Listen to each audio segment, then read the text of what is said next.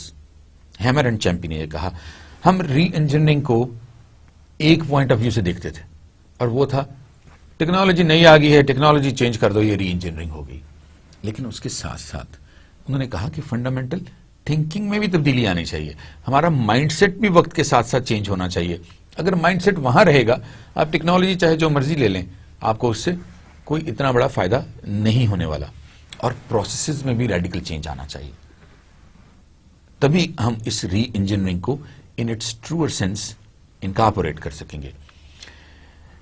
Improvement of systems, reinventing catalytic government which should be steering rather than rowing. اگر آپ کو یاد ہو یہ کانسیپٹ بھی ہم ڈسکس کر چکے ہیں.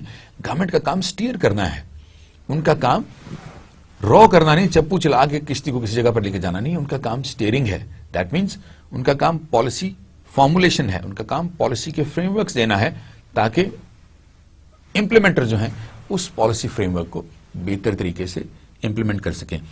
کمیونٹی آن گورنمنٹ ہونی چاہیے. ایسا ہوتا ہے؟ نہیں ہوتا نا، لیکن ہونا چاہیے.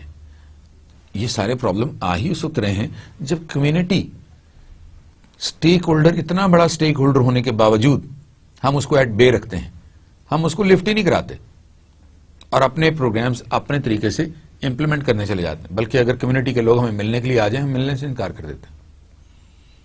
وہ کہیں اگر کوئی پروٹیسٹ کر دیں تو ہم اس پروٹیسٹ پہ ڈنڈے برسا دیتے ہیں، نوئنگلی کہ جو کچھ وہ کر رہے ہیں وہ ٹھیک کر رہے ہیں. جو پروٹیسٹ وہ کر رہے ہیں، یہ پیسفل پروٹیسٹ جو وہ کر رہے ہیں وہ ٹھیک کر رہے ہیں، اس کے باوجود ہم ان کو ڈسپرس کر دیتے ہیں. یہ وہ چیزیں ہیں جو ہمیں دیکھنی پڑیں گی. کمپیٹیٹو گورنمنٹ ہونی چاہیے. کمپیٹیٹو سے مراد یہاں پر یہ ہے کہ اس کو کمپیٹ کرنا چاہیے بہت ساری آرگنائزیشنز کے ساتھ، کہ وہ آرگنائزیشنز جو ہیں جو کام کر رہی ہیں ان کے بینچ مارکس کیا ہیں، وہ کام کس طرح کر رہی ہیں اور وہ کس طرح ڈفرنس کریٹ کرنے کی کوشش کر رہی ہیں، وہ کس طرح ویلیو کریٹ کرنے کی کوشش کر رہی ہیں، اور ہم ایسے کون سے کام ہیں جو نہیں کر پا رہے. مشن ڈریون گورنمنٹس ہونی چاہیے. کسٹمر ڈریون گورنمنٹس ہونی چاہیے جو کہ کسٹمر کی نیڈز کو سامنے رکھ کے کام کر رہی ہوں، بیوروکریسی کی نیڈ کو سامنے رکھ کے نہ کر رہی ہوں. بیوروکریسی کی نیڈ کا مطلب یہ ہے کہ انڈیویجول آپ کے انٹرسٹ آ گئے نا، ایک ڈپارٹمنٹ کے انٹرسٹ آ گئے، وہ سامنے نہ ہو. کامن گڈ جو ہے وہ سامنے ہو. انٹرپرائزنگ گورنمنٹ ہونی چاہیے which should focus more on earnings rather than spendings. Anticipatory government ہونی چاہیے. Prevention is always better than cure. Preventive government ہونی چاہیے. اس کو ایسے solutions لے کر آنے چاہیے تاکہ یہ چیزیں کری نہ ہوں، بجائے اس کے کہ ہم اسٹاپ گیپ ارینجمنٹس کرتے رہیں. کسی جگہ پر کوئی بات ہوئی، ہم نے فوری طور پر اس کو ٹھیک کر دیا، لیکن یہ اس کا سولوشن نہیں ہے. یہ اس کا وقتی حل تو ضرور ہو سکتا ہے، لیکن یہ اس کا لانگ ٹرم سولوشن نہیں ہو سکتا. مارکیٹ اورینٹڈ گورنمنٹ ہونی چاہیے. Leveraging change through the market. ہماری مارکیٹ کون ہے؟ جتنے بھی اسٹیک ہولڈرز ہیں وہ ہماری مارکیٹ ہیں، اور گورنمنٹ کو مارکیٹ اورینٹڈ ہونا چاہیے. ایک پروڈکٹ جو دوسری آرگنائزیشن یہ سمجھتی ہے کہ یہ پٹ جائے گی مارکیٹ میں، وہ گورنمنٹ کو بھی سوچنا چاہیے کہ یہ کام جو ہم کر رہے ہیں اس کام کا کوئی فائدہ نہیں ہوگا، ہمیں اس کے کوئی ڈیویڈنڈس نہیں ملیں گے. گورننس ہونی چاہیے. اکاؤنٹیبلٹی ہونی چاہیے. ٹرانسپیرنسی ہونی چاہیے. پریڈکٹیبلٹی ہونی چاہیے اور پارٹیسپیشن ہونی چاہیے. جتنے بھی اسٹیک ہولڈرز ہیں کسی نہ کسی حوالے سے ان کی پارٹیسپیشن ہونی چاہیے. یہ ایشوز بھی ہیں، یہ تھیریز ضرور ہیں، یہ سب کانسیپٹس ضرور ہیں، لیکن اس کے ساتھ ساتھ یہ ہمارے ایشوز بھی ہیں. جب ہم ایشوز ڈسکس کرنا شروع کریں گے 2-3 لیکچرز کے بعد، تو ان ایشوز میں براڈر ایشوز کو ہم سارے ایشوز، کہ کیا ہمارے یہاں پر اکاؤنٹیبلٹی ہے گورنمنٹ کی؟ آپ بتائیے کہ اکاؤنٹیبلٹی ہے، ٹرانسپیرنسی ہے، پریڈکٹیبلٹی ہے. May be in one sense predictability ہے. یہ کام گورنمنٹ سے ہونا کوئی نہیں. یہ گورنمنٹ نے جو رول بنایا ہے یہ امپلیمنٹ ہونا کوئی نہیں. یہ جو ریفارمز انہوں نے بنائے ہیں انہوں نے امپلیمنٹ کوئی نہیں ہونا. یہ جو بجٹ انہوں نے بنایا ہے اس نے امپلیمنٹ کوئی نہیں ہونا. یہ جو انہوں نے پرائس ریگولیٹری کمیٹیز بنائی ہیں انہوں نے کچھ نہیں کرنا. یہ ساری وہ چیزیں ہیں جس میں پریڈکٹیبلٹی ہمارے پاس موجود ہے, لیکن یہ نیگیٹو پریڈکٹیبلٹی ہے. پازیٹو ہونا چاہیے. We should be confident enough to say کہ ہماری گورنمنٹ ہمارے لیے یہ کام ضرور کرے گی, لیکن اسی صورت میں ہو سکتا ہے جب آپ پارٹیسپیشن کے ساتھ وہ کام کر رہے ہیں. After World War II, public administrators went through a period of self-doubt and self-criticism. اب یہاں پر انہوں نے اپنے آپ کو سیلف کریٹیسائز کرنا شروع کر دیا کہ یار وہ کیا چیزیں تھیں, واٹ وینٹ رانگ اور واٹ از گوئنگ رانگ, جس کی وجہ سے یہ جو پروگرامز, جو کامن گڈ کے پروگرامز ہیں, ان کو ہم پراپرلی امپلیمنٹ ہوتا دیکھ نہیں پا رہے. For many of them being good policy implementers and managers was no longer enough.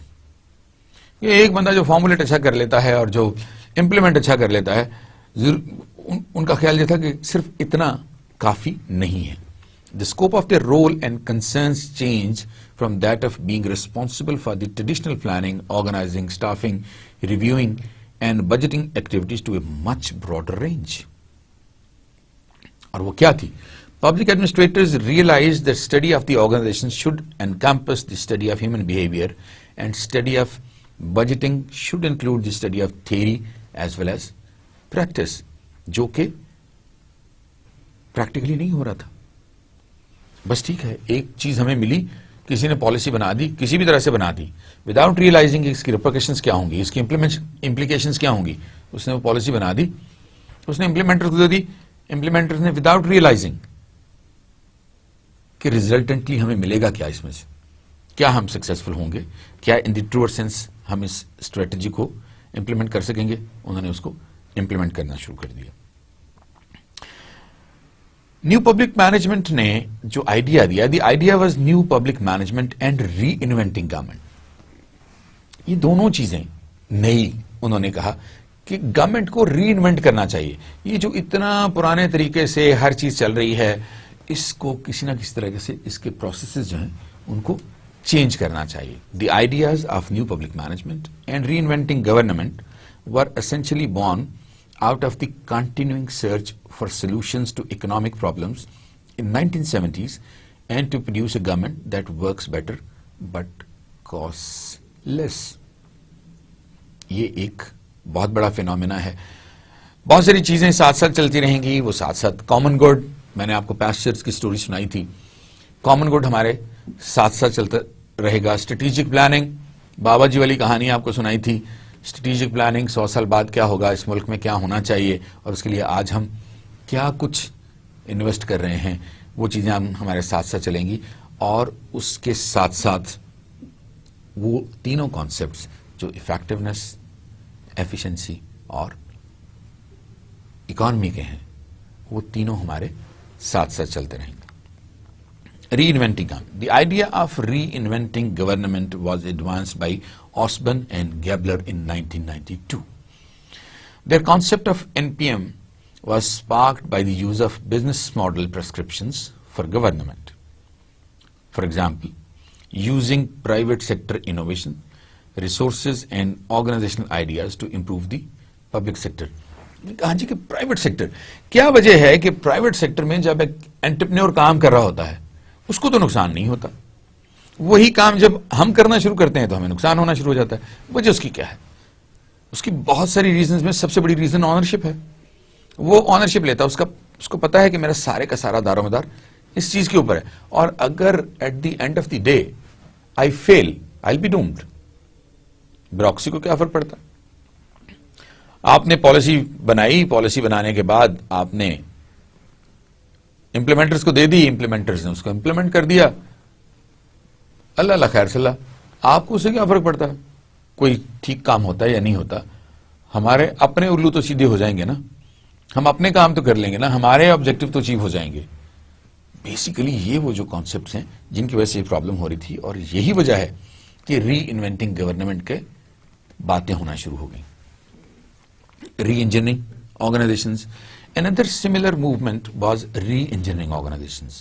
This term was coined by Michael Hammer in an article published by the Harvard Business Review. Re-engineering offers an approach for improving performance, effectiveness, and efficiency of organizations regardless of the sector in which they operate. Optimally, ہم یہ سارے کے سارے functions, چاہے وہ ہمارا production کا function ہے، چاہے وہ ہمارا مارکیٹنگ کا فنکشن ہے، چاہے وہ ہمارا ایچ آر کا فنکشن ہے، چاہے وہ ہمارا سروسز کا فنکشن ہے، چاہے وہ ہمارا R&D کا فنکشن ہے، وہ سارے کے سارے فنکشنز کو اتنے بہتر طریقے سے کیا جائے کہ وہ کاسٹ بھی لیس کرے اور اس کی افیکٹونیس جو ہے وہ پہلے سے زیادہ ہو جائے.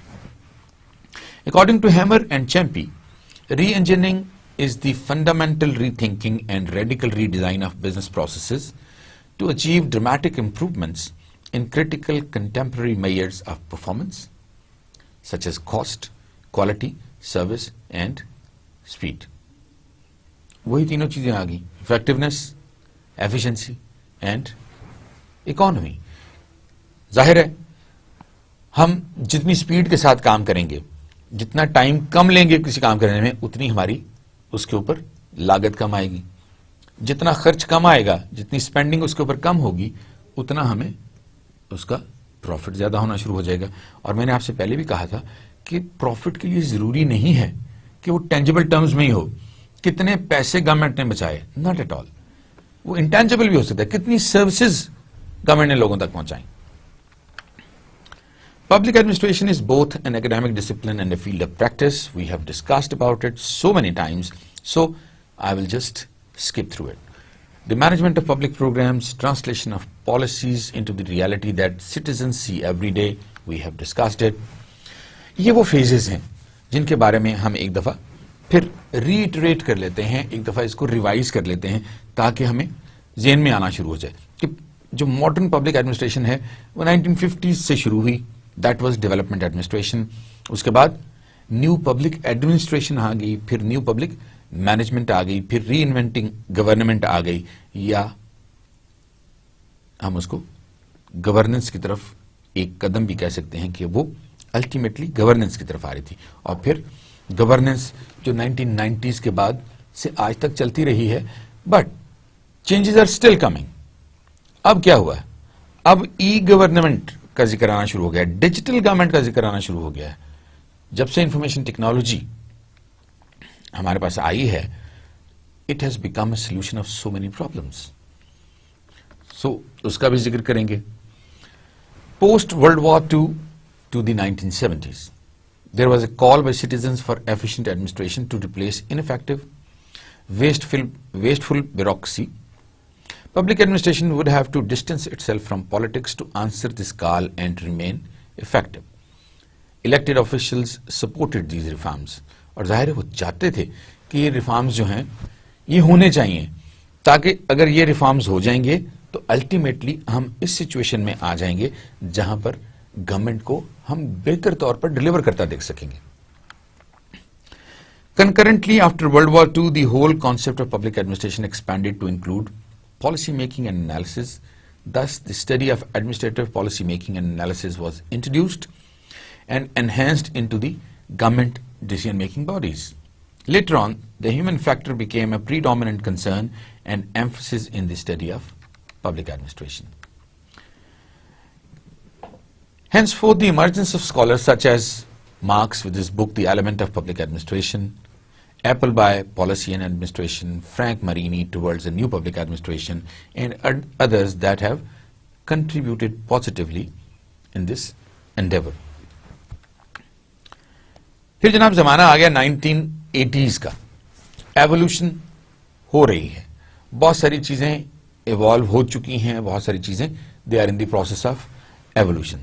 In the late 1980s, yet another generation of public administration theorists began to displace the last.